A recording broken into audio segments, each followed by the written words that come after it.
Segundo día de Resurrection Fest, segundo día de Resurrection Fest TV, y tengo el placer, el honor to be on a butcher sandwich, as Hades just said. It's a pleasure to have you girls here. Thank you so much. It's our first time to Resurrection Fest, and we are elated. We cannot wait to take that stage. We have heard nothing but incredible things about this festival. Did you have the time? I don't know, time to walk around to see a little bit. I know it's raining today, and it's a bit, yeah. Yeah, the sun's just coming out though now because we're here from California. Yes, Sun with us. but no, it looks. I drove in just now, and it's so cool that it's in the center of the city. I know. Usually festivals are way out, Yes. the boonies somewhere, but it's really cool.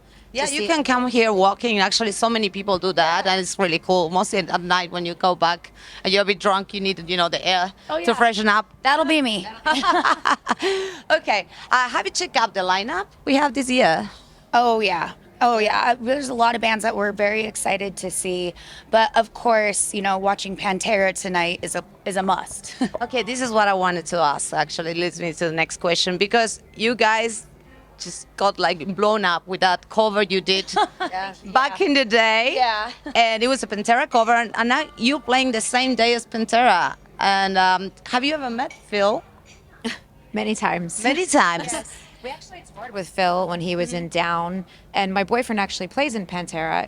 Charlie's doing the drums, so It's horrible. for me, it's awesome because Pantera was my favorite band in high school. Right. As you said, Butcher Babies, we got noticed because we did a Yes. cover of fucking Hostile. And the one that everybody has seen was a terrible night for us because the PA was blown at the club. It sounds atrocious. It's absolutely horrible. It was But the worst dive bar in Orange County in California, and that video went viral, and it was just, it was a fun experience, and I am grateful for it. And of course, we love the song fucking Hostile, so getting to see Pantera play that is pretty amazing. sometimes if there's a karaoke night, we'll still do it. Oh, really? You like karaoke? Pretty drunk last time we did it, though. It was St. Patrick's Day. But since you're in such a close connection with Phil, you never talk about doing something together? Because I must say, that cover sounds amazing, amazing, and it would be a really interesting crossover. Let's say. I don't know, maybe. I mean, we haven't really thought about that. I think you just spawned a really awesome idea for us. Thank you. I like to, ruin people's minds. My microphone sometimes. So, very special and important time. Next week, these two girls are launching a new album. Actually, it's the 7th of July. So, what can you say? What can you advance about that album to the rest of the public, and mostly the Spanish public that's going to be watching this? Well, it's a double album, which is really exciting because Double the fan. Yes, exactly, double the pleasure. So it's really cool because we started writing most of the songs off of the Eye for an Eye portion in 2019, and we've been releasing those songs since 2020. And then all the stuff that's brand new is going to be on the Till the World's Blind. They're totally different sounds, different producers, but it's also really cool because the weekend that it's being released is the exact same weekend that we released our debut album 10 years ago. So it's kind of like a full Very emotional, right? yeah, it's a full circle thing. We're really, really proud of this album and really excited for people to hear it. Yeah, good. Something to add to it? I mean, everything that she said, and we're just so excited. It's been 5 years since we had an album come out, because of all the Exactly. problems in the world, right. the pandemic and everything. But it's finally the right time to release it. And, people have been waiting. When's the album? When's the album? Super grumpy about it. And here we'll give you 2. So there. That's a good thing. That's because they wait for it. So, No, we're so grateful that people are hungry for new music for us. We wouldn't have a career if people weren't hungry for new music. So it's cool. We've had an awesome response so far from the songs that have come out. So awesome. I can't wait to hear it, actually. So, let's talk about you. Right now, you're the most beautiful woman on metal in the world. Everybody's talking about that. I remember I saw you last year at a festival here in Spain, and I had a couple of friends with me that they didn't know you. And they will never forget you after that. They're like super, oh my God, they're so gorgeous, they're so powerful. And I'm talking about female friends, okay? So you're kind of like becoming like a role model at some point. Are you comfortable with that? Like, being so empowered that other women looking forward to be in metal, maybe, not pop, for example? It was a transition, because when we first started the band, we just wanted to have fun with each other, have fun with our best friends. And then as time went on, we realized we were making, a splash, making noise, and we're like, this comes with responsibility. We have to really start being the women that we want to be and projecting that, and in a positive manner.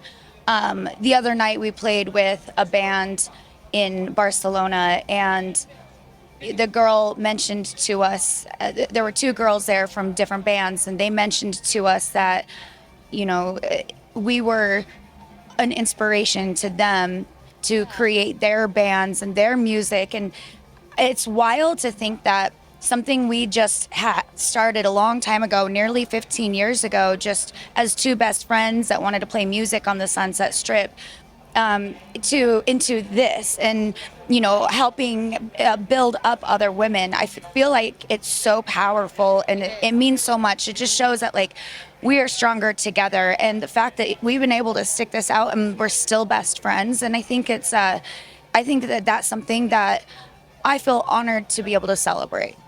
Good. It was like this when you started, because you're coming from a background of modeling, and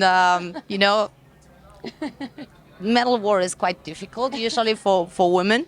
And was it difficult, that transition?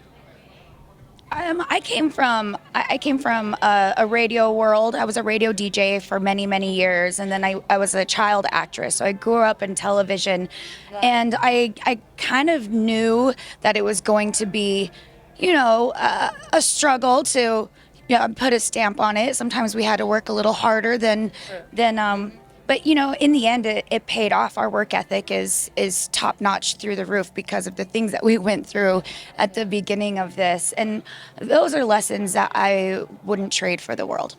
That's good. That's good. Yeah, I think that's a huge misconception that we went from being models to being musicians. That's not really how it was. I would do little modeling jobs to get a little extra money on the side, but I was actually working in a mortuary when we started the band. And I really think that people, they see, models, and that's what they pick up on, and that's what they do. That's what they run with. But that's actually not true. Both of us worked very hard in other careers, and then we had always had a dream of playing music. So the other careers were, means to an end, so we could have the big dream. Just to help pay the bills and stuff. But for us, I think it was one thing that we always connected on was our love of metal.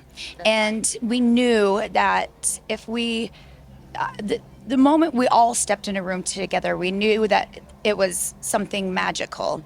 And when we first met, I remember the first day that we met, I looked at Carla and I was like, we're either going to be best friends or mortal enemies. But we're best friends, and seeing where it's taken us, we've had so many different careers in our lives, and this one is the one that stuck. Okay, that leads me to the next question, because you're famous in the journalist world as women. They're not divas in metal, and that's really rare thing. Actually, you're no, completely opposite. You're not divas. You are completely down to earth. Yeah. You're so like nice and sweet and beautiful and everything, and that's a very rare thing. So you think it has to do with your background? Where you coming from? Like as Carla says, that you worked so hard to get your spot on this industry. I think that also the other thing is that when we got what we wanted, we were all older. We weren't like kids. Heidi's younger than me, but, I moved to Los Angeles when I was 20 years old to play music. I finally got my wish at 35 years old. That's how many years I had to put into finding the right people to work with the right band. So what's there to be a diva about at that point? You know what I mean? It's like I worked so hard throughout the years, and I'm just grateful to be doing this on any level. Why would I ever be nasty to anyone? I love that. Thank you. Thank you. I think she nailed it right on the head is gratitude. We're so incredibly grateful for every opportunity we get to stand on the stage, and we're grateful for all the people that worked hard on the stage, people that work hard off the stage, people that work hard behind the scenes, and the fans that are even coming to see our show. We're so incredibly grateful for it that I can't help but walk around and smile. I can't help but walk around and be like, "Hey, we're in this together." You know, it's to me, I thrive in this, and so I'm so glad to hear that that's our reputation. I'm so glad to hear that because that's who we are as people. Yeah. What about fans? Did you ever had like a crazy fan, a crazy stalker, or things like that? Because that's On this next album coming out, we've got a song about one. Ooh. I can't say more because I don't want to give this person. But it's based on true story. Oh yes. Yeah. Scary. All of our songs are based on a true story. Is it? We write about our personal lives quite a lot. Sometimes too much, almost. This song is called "Wrong End of the Knife," and so when people get to hear the album on July 7th, you'll know that was about a real life stalker. Oh Jesus, that's scary. Yeah, That's scary. yeah. And the most beautiful fan moment that you had through all these years, something that you treasure, like a memory. You said like this was the sweetest thing or the craziest thing, but it was fun. I have a beautiful one from just the other night. There's so many beautiful moments. So many. It's hard to choose from. But one of the most recent ones is we were playing a brand new song that's really, really emotional. It's a really emotionally charged song. It's written about an event, one of the hardest times in my life. And I've been really open about what this song is about. Yeah. And because I just feel like I need to be honest with it. And we were singing it the other night in Barcelona, and a girl she fought her way through the crowd and came to the front row. And the stage, her head was like at my ankles, and she put her hand up like this and held my hand. And I grabbed her hand, and she was squeezing my hand so hard and bawling and just crying, and it made me cry. And I had a hard time finishing the set because it made me so emotional. And I think that was such an incredibly beautiful moment, and I'm so grateful that she did that. And I just see that songs that we've written and pains that we've had in our lives come out in this art, and other people appreciating it and being able to liken unto it too. So that was an incredible moment. Oh my God, I got emotional now. Okay, there's anything you would like to say to Spanish fans, to these fans that are here today at Resurrection Fest for you? Just thank you guys so much for caring about the Butcher Babies, and you got to check out our albums, our double albums next week. And we love you guys, and we'll come back as many times as you'll allow us to. Muchas gracias. Okay, thank you so much, girls. Have a great show. I can't wait to see you again for performance. So this was Butcher Babies double album coming next week. Yadia for Resurrection Fest TV 2023. Yeah!